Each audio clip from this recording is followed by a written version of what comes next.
Hello दोस्तों, विशिष्ट short hand channel पर आप सभी का बहुत बहुत स्वागत है। प्लीज़ चैनल को लाइक, सब्सक्राइब और शेयर करें ताकि नई नई डिक्टेशन आप सभी तक जल्दी जल्दी पहुंच सकें और जल्दी से जल्दी आप सिलेक्शन पा सकें। स्टार्ट। महोदय, किसान अपनी खेती को बंधक डालकर अपनी लड़की की शादी में इस्तेमाल करता है। उसके घर में कोई बीमार पड़ा है। 3-4 लाख में किडनी का ऑपरेशन होता है, ट्रांसप्लांटेशन होता है। घर में कोई हृदय रोग का मरीज हो गया, ओपन हार्ट सर्जरी करनी है तो 2-2.5 लाख रुपया लगता है। वह उसके लिए 3 एकड़ भूमि बंधक करके खेती के नाम पर कर्ज लेता है और उसमें इस्तेमाल कर लेता है। वापस करने की क्षमता नहीं होती है, इसलिए उसके इलाज का इंतज़ाम होना चाहिए। इसी के साथ साथ ग्रामीण क्षेत्रों के बैंकों की एक बैठक करें और इस बात की समीक्षा करें कि किस व्यापारिक बैंक ने पिछले 3 वर्षों में ग्रामीण क्षेत्रों में शाखा खोली है।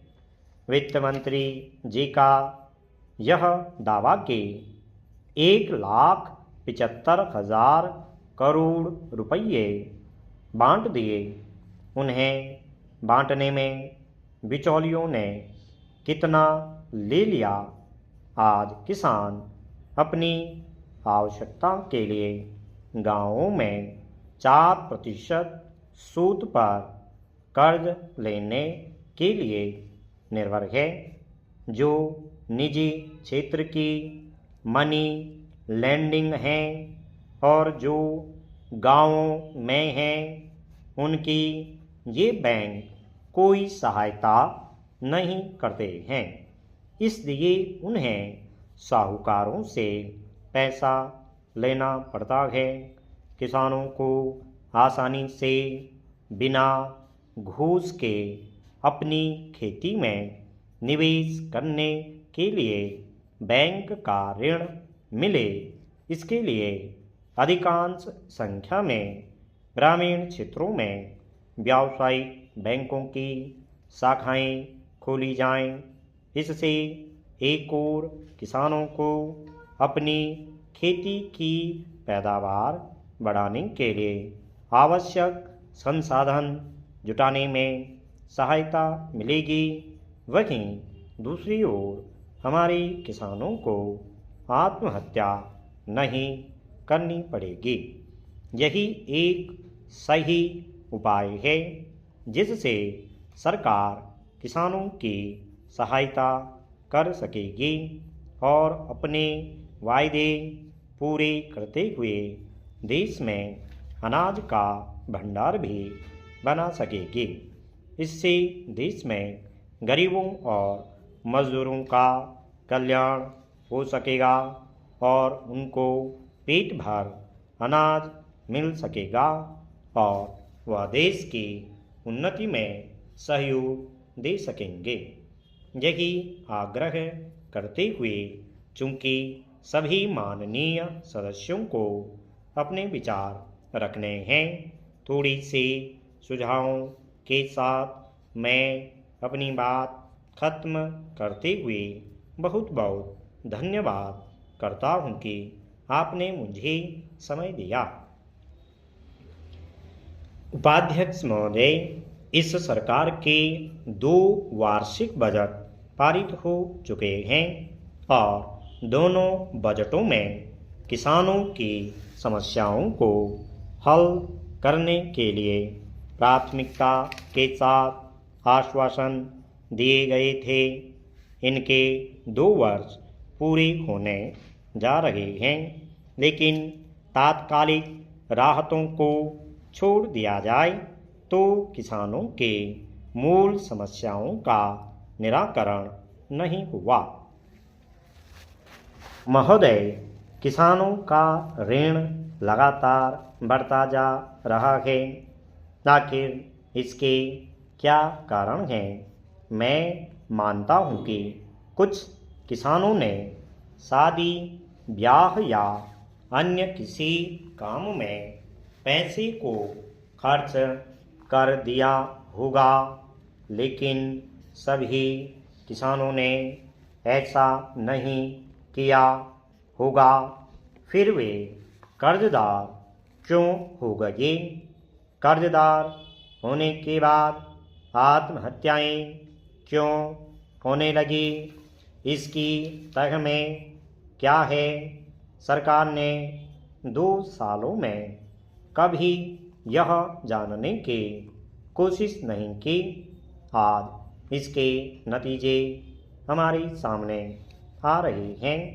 पिछले दिनों प्रधानमंत्री जी विदर्भ क्षेत्र में गए थे और विदर्भ क्षेत्र में उन्होंने जून की महीने में किसी स्पेशल पैकेज की घोषणा की थी। आज 2 महीने से ज़्यादा समय हो गया है, लेकिन वह पैसा किसानों के हाथों में नहीं पहुंचा। महाराष्ट्र के मुख्यमंत्री दिसंबर में वहां गए थे और वहां उन्होंने 1000 करोड़ रुपये के पैकेज की घोषणा की थी। अभी हमें इस बात की जानकारी मिली और जो सच भी है कि वह पैकेज आज भी किसानों की हाथों तक नहीं पहुंचा। अगर यही स्थिति बनी रही तो कृषि के क्षेत्र में और किसानों से जुड़ी जो मूल समस्याएं हैं उनका समाधान यह सरकार किस प्रकार से करेगी? आज यह प्रश्न हमारे सामने खड़ा है।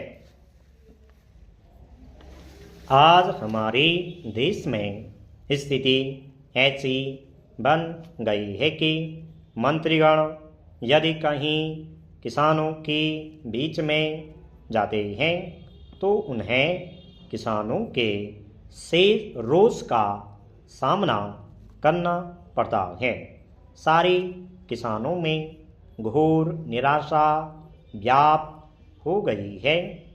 मेरे से पूर्व बोलने वाली माननीय सदस्या की बात आपने सुनी है। हमारी बात पर ध्यान मत दीजिए, लेकिन कम से कम उनकी बात पर तो ध्यान दीजिए। यह हकीकत है जो उन्होंने अभी आपके सामने कही है। उनकी समस्याओं के निराकरण की दिशा में सरकार कोई कदम तो उठाती, लेकिन वह कोई कदम नहीं उठा रही है।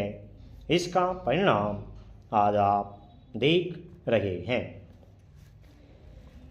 कृषि मंत्री जी, आप महाराष्ट्र से हैं और पिछले दिनों आप स्वयं उस प्रदेश में गए थे। आपने वहाँ की क्या स्थिति देखी? जब आपने किसानों को चर्चा के लिए बुलाया तो उन्होंने आपको मालूम है कि वहाँ किसानों ने आपके सामने कितना रोष प्रकट किया। यह स्थिति जो बनी है इसके निराकरण की दिशा में सरकार कोई कदम उठाए, हम यह चाहते हैं। इससे पहले राष्ट्रीय जनता दल की सरकार रही है।